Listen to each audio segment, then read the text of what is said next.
Hello everyone, this is AndresRestart, and today we are talking about the future of Zelda and how it's been both teased and leaked to some extent, it appears. So back in early October, I put out my expectations for how I sort of envision the next 8 years of Zelda on Nintendo Switch 2. And we're not going to be going into my expectations for the 8 years again, however, in those first 2 years I talked about the possibility of us seeing maybe a Breath of the Wild 4K remaster of some kind next year, as well as maybe, just maybe, Wind Waker and/or Twilight Princess coming to Switch 1, and then 2026 would be the 40th anniversary, where we maybe get some news on the Zelda movie, perhaps even some news on the Zelda Park, and perhaps a very interesting, exciting release we've been theorizing for a very long time, which would be a remake of Ocarina of Time. That has been the speculation, but since then there have been several updates that make a lot of this seem more plausible, and also perhaps add more context in terms of what we might be able to expect throughout the generation of Switch 2. The latest bit of info is coming from this BBC interview with the directors of Echoes of Wisdom as well as its producer, Eiji Aonuma, the general producer for the entire Zelda series. And so there are some interesting things that were said here. Keeping it old school, Zelda celebrates its 40th anniversary in 2026, and Aonuma says Echoes of Wisdom shares some DNA with the original game in the series. Aonuma says that he thought it might be closer to impossible to make a new entry adding new elements to the top-down style of earlier Zelda titles. But, he says, I think through this game we were able to satisfy a lot of players. And so this game made me realize that there's still a lot of possibility for these top-down Zelda games as well. The future of Nintendo is currently a topic of speculation among fans, with fans waiting for news on its successor to the Switch. Aonuma didn't give anything away there, but did share something about his vision for the next installments of Zelda. And so we will also have those dynamic 3D Zeldas as well, he says.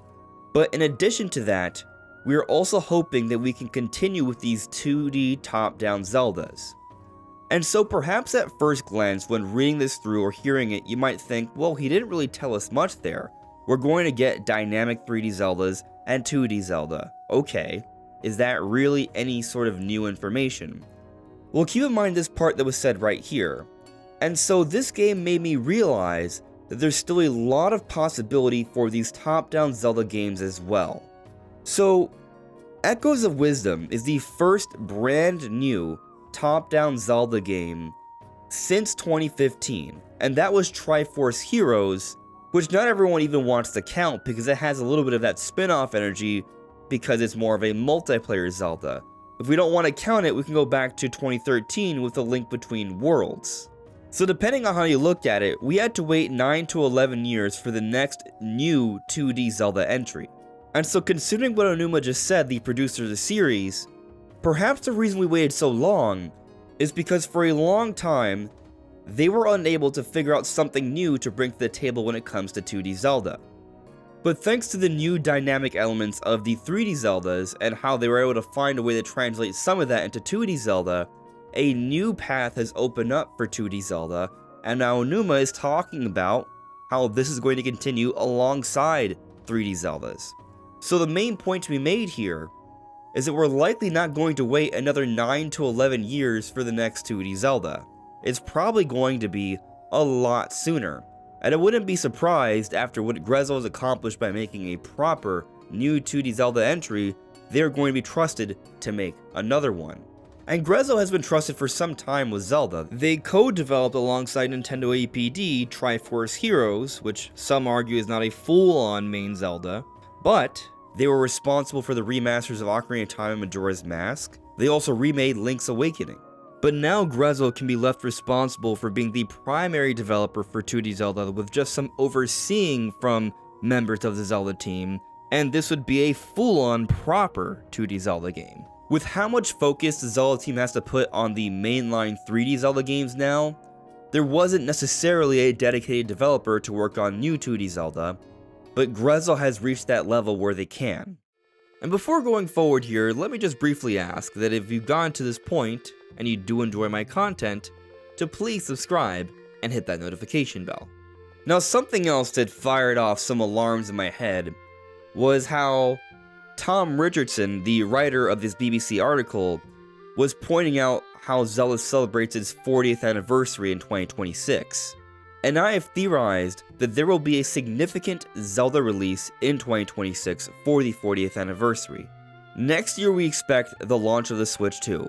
But given that we've just gotten a new 2D Zelda in Echoes of Wisdom just a couple months back, and that last year we got a new 3D Zelda in Tears of the Kingdom, I think it would be unwise to expect a new Zelda game along those lines anytime soon. 2026 is really not that far off. It's going to take longer for the next 3D Zelda. 2D Zelda, on the other hand, has a little bit of a chance. Maybe they could have that quick of a turnaround, but even then I feel they would need a little bit more time. 2 years is probably a stretch. But also, looking at the history of hardware releases from Nintendo, they don't go 2 years without some sort of significant Zelda release. And we've already discussed in the past how, in multiple interviews, there is a history of Aonuma teasing things and doing it in a certain way, introducing laughing and things of that nature. And we've even pointed out on 2 different occasions, Aonuma has directly teased something Ocarina of Time related. So I stick by that theory that Ocarina of Time remake could be what we see come out in 2026 for the 40th anniversary. And I'm talking about something more than what we saw remastered on 3DS back in 2011, which by 2026 will be a 15-year gap. 2 years longer than the gap between the original release of Ocarina of Time in 98 to 2011, which would just be 13 years. But before 2026 comes around, there looks like there's going to be some Zelda releases beforehand. So just a few days ago, this site, videoigr.net, listed Wind Waker HD. Now, this site in the past has put up listings and they haven't actually amounted to something, but in some cases, it also has. They've listed Metro Exodus and also Darksiders 3 before they were officially announced for Nintendo Switch. So it might be the case that this could be a leak of Wind Waker HD coming out for Nintendo Switch. And this is a game that's been rumored for a very long time, so long that we've kind of given up on it. However, what makes this listing extra interesting is that we still don't quite know what this leaker Pioro has been indicating with their banner now having a watery look. They tend to tease things, and they're pretty consistently accurate with something happening after they tease something, and we're just not sure what this is, but it seems like it could be related to Wind Waker. Now, if this is what Pioro is teasing, given his history of teasing things shortly before announcement, we should be learning about this relatively soon, and I would expect that if it's not shadow dropped, it would be coming out sometime early next year, which would be a great way to boost Nintendo's early sales for next year, where they're likely going to struggle to hit their financial goals. Of course, if we don't hear about it relatively soon, then I'm going to assume this is just another one of those situations where we thought we saw some evidence of Wind Waker HD and then it still didn't amount to anything. But there's another release that seems to be coming next year for Nintendo Switch 2. And that is a remaster for Breath of the Wild as well.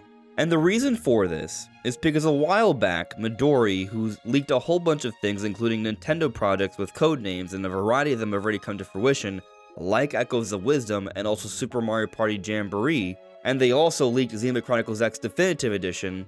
One of the codenames they leaked was Yu King O. Now, Breath of the Wild has the codename of Yu King. And typically, how Nintendo operates with their remasters, when they're remastering a game, they will still use the initial codename of that game, but there'll be an extra letter added on top of it. So the O in Yu King suggests that Breath of the Wild is being worked on again, but for a platform of the codename having O. And we had already heard that the Switch 2 had the codename of Ounce, but now we know that the Switch 2 has the codename of Ounce because of the Terror Leak. A whole bunch of things have come out regarding Pokemon information, and in there we have learned that a console they're developing for, the Switch 2, has the codename of Ounce. And so this Pokemon leak has also seemingly leaked a 4K version of Breath of the Wild, and we actually did hear about a technical demonstration using Breath of the Wild to showcase the abilities of Switch 2 back at Gamescom last year. This version of Breath of the Wild is running at 4K and also 60 frames per second with virtually no load times. This codename leak could be suggesting we might be looking at more than just a tech demo of Breath of the Wild, but an actual release of some kind. Now, will it be treated as a full-on remaster project that'll be priced to $60 or $70, or will it be more of like an enhancement patch that you can pay for if you want to see the improved visuals if you already purchased Breath of the Wild back on Switch 1? That remains to be seen, but it does look like they are working on something Breath of the Wild, and next year makes a lot of sense for when this would come out. And so keeping everything we've discussed in mind so far, we could be looking at a release of Wind Waker HD on Switch 1 as that console finishes up, but still some sort of nice enhancement to Breath of the Wild for Switch 2 owners, and then for the 40th anniversary, perhaps a bigger release. I'm theorizing Ocarina of Time remake, but there are other possibilities. And it also looks like, based off recent comments from series producer Eiji Aonuma, that 2D Zelda is here to stay, and we're not going to be looking at another 9 to 11 year hiatus, but a much quicker turnaround now that Grezzo has established themselves as a proper new 2D Zelda developer. And if I'm going to speculate on when we might see the next 2D Zelda game, like I said earlier, probably not 9 to 11 years from now, a lot sooner than that. Echoes of Wisdom has released in this year of 2024. I would say the earliest we see it could be 2027, but I would like to extend this into a window, 3 to 6 years, so the earliest we see it would be 2027, but I could see us waiting as long as until 2030. Now, 2030 I think is a worst case scenario. Odds are I think we're leaning more towards 2027 than 2030. But the other thing to take into consideration here is that we're likely going to get a new 3D Zelda at some point during the era of Switch 2. They'll probably try and bridge that gap with a remake, as we've discussed already. But in terms of the next brand new, dynamic, 3D open-air Zelda, we're probably looking at a 2028 or 2029 release. Tears of the Kingdom released in 2023, and looking at how long it's taken 3D Zelda's 5 to 6 years, I think 2028 to 2029 is pretty reasonable. So where does 2D Zelda fit in there? I wouldn't be surprised if Nintendo announces 3D Zelda first, has us waiting for a couple years, and in between this announcement to release of the 3D Zelda game, we see a new 2D Zelda introduced with a very quick turnaround. Just an Ocarina of Time remake might not be enough to hold us over until the next 3D Zelda, so giving us another new 2D Zelda in between might also do a good job of helping to bridge that gap. But somehow if we have to wait longer, then maybe it comes out the year afterwards, just like how we saw Echoes of Wisdom release a year after Tears of the Kingdom. But what do you think? What do you make of these potential Zelda releases within the next 1 or 2 years? Let me know in the comments below. This is AndresRestart. Thank you so much for listening and watching, and I'll see you all really soon. Take care. Bye.